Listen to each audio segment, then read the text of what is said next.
Multiplication of decimal numbers. We'll multiply as we typically do with whole numbers. In the end, determine the total number of decimals in the numbers given, and then starting from the right of the final answer, count to the left the number of decimals from step 2. This example is given so that the two numbers that are being multiplied are lined up horizontally with each other. We're going to need to put them into a vertical position. 23.102, oh, my zero's looking a little sloppy there, times 6.3. It really doesn't matter that my decimals are lined up because we're going to be working with that portion at the end. So, multiplying as we normally do with whole numbers, we're going to take a look at the first place value, the 10th place value. The 3 gets multiplied to everything in the top row. So 6, 0, 3, and 3 times 3 is 9, and 6 again.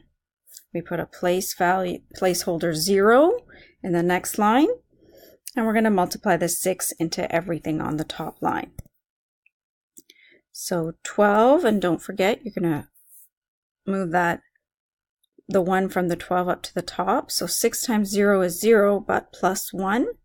6 times 1, 6 times 3 is 18, but that 1 goes over. And then 6 times 2 is 12, plus 1 is 13.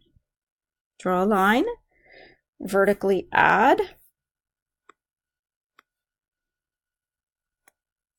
15, carry the 1. So that's 6 plus 8 is 14, plus another 1 is 15, carry the 1.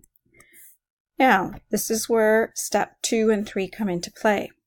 So determine the total number of decimals in the numbers given. 1, 2, 3, 4. 4 decimal places. So starting from the right of the final answer, count to the left the number of decimal steps from step 2. So from the right of the answer, which was here, 1, 2, 3, 4. So my decimal point lands here. So my final answer is 145.5426.